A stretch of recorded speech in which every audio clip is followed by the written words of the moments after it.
Sir আমাদের 4 number যে math, 4 number ম্যাথে বলছে একটি পানিপূর্ণ কুয়া। স্যার এই যে একটা কুয়া যা পুরোটা পানি দ্বারা ভর্তি, গভীরতা 20 মিটার, তার মানে এইচ এর মান ওরা বলছে 20 মিটার। একটা কুয়া চিন্তা করো, একটা গ্লাস চিন্তা করো যেটা কিনা পুরোটা পানি দ্বারা ভর্তি। তো পুরোটা পানি দ্বারা ভর্তি, হ্যাঁ বুঝলাম, ঠিক আছে। তো এটার গভীরতা কত স্যার? 20 মিটার। ব্যাস দিছে একটা 2.6। একটি পাম্প 30 মিনিটে কুয়াটা খালি করে। গতে বলছে কুয়ার ভিতর অবস্থিত পানির ভর। তো পানির ভর দেওয়া নাই, তো পানির ভর বের করব কোন সূত্র দিয়া? Rho is equal to M by V. এই সূত্র দিয়ে তো আমরা ভর বের করি। তাহলে sir M is equal to কি? M is equal to rho V. M is equal to rho V. তাহলে M is equal to rho, এখন ইনটু আমরা ভর বের করব পানির, তাহলে আয়তন হবে পানির। পানির আয়তন বের করার একটা পদ্ধতি হচ্ছে, পানি আছে এই কুয়ার মধ্যে, কুয়া দেখতে সিলিন্ডারের মতো, তাহলে পানির আয়তন কুয়ার আয়তনের সমান। কুয়া যেহেতু সিলিন্ডার, সিলিন্ডারের আয়তন নির্ণয়ের সূত্র কি? পাই আর স্কয়ার এইচ। তাহলে এম ইজ ইকুয়াল টু, এবার মানটান বসাই দিই, এবার মানটান আমরা বসাই দিই।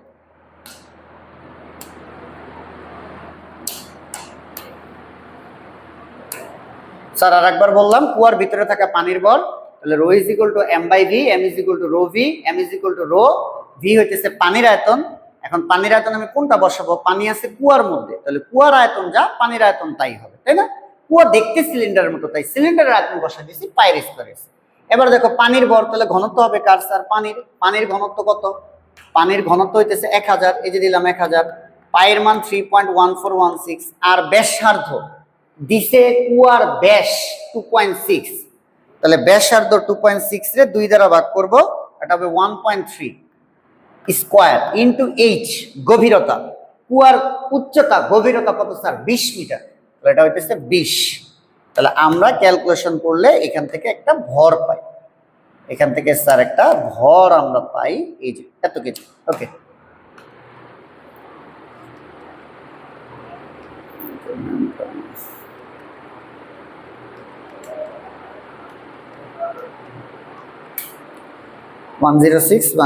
ঠিক আছে স্যার, একটু এদিক সেদিক হবে এই। তো এখন ঘতে বলছে পাম্পের অশ্ব ক্ষমতা কত, মানে ক্ষমতা জানতে চাইছে। তো ক্ষমতার সূত্র কি স্যার? ক্ষমতার সূত্র P is equal to W by T. এই যে বলছে পাম্পের অশ্ব ক্ষমতা, অশ্ব বাদ দাও, ধরো পাম্পের ক্ষমতা চাইছে, তো ক্ষমতার সূত্র কি? P is equal to W by T. কাজকে সময় দ্বারা ভাগ করলে ক্ষমতা পাবো। কাজের সূত্র কি? এই যে কৃত কাজ, পাম্প খালি করছি, পানি নিচে থেকে উপরের দিকে উঠছে, কৃত কাজের সূত্র কি? নিচে থেকে উপরের দিকে উঠাইলে এম জি এইচ বসে আমরা, তাহলে কৃত কাজের সূত্র W is equal to M G H. তাহলে W is equal to M, পুরা কুয়ার ভিতরে যতটুকু পানি আছে তার ভর কত? এই যে তার ভর, এটি এখানে লিখে দিব 106,186.08।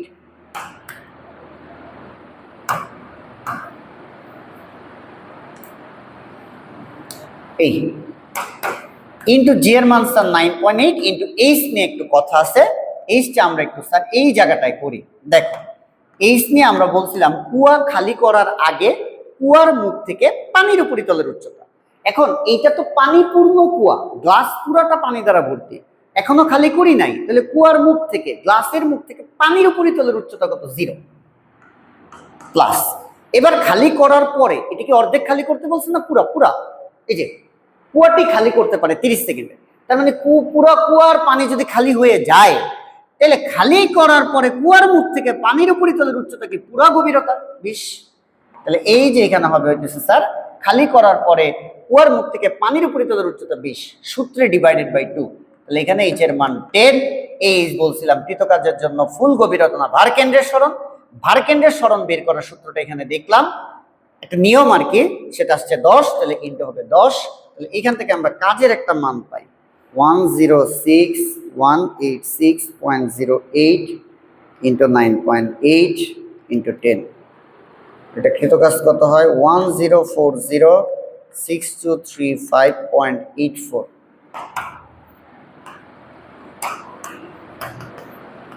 1040,6235.84।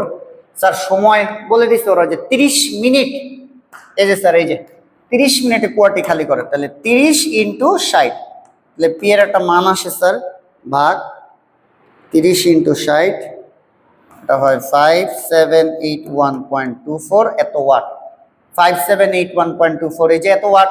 এখন শোনো, অশ্ব ক্ষমতায় নিতে গেলে 746 দ্বারা ভাগ করতে হবে।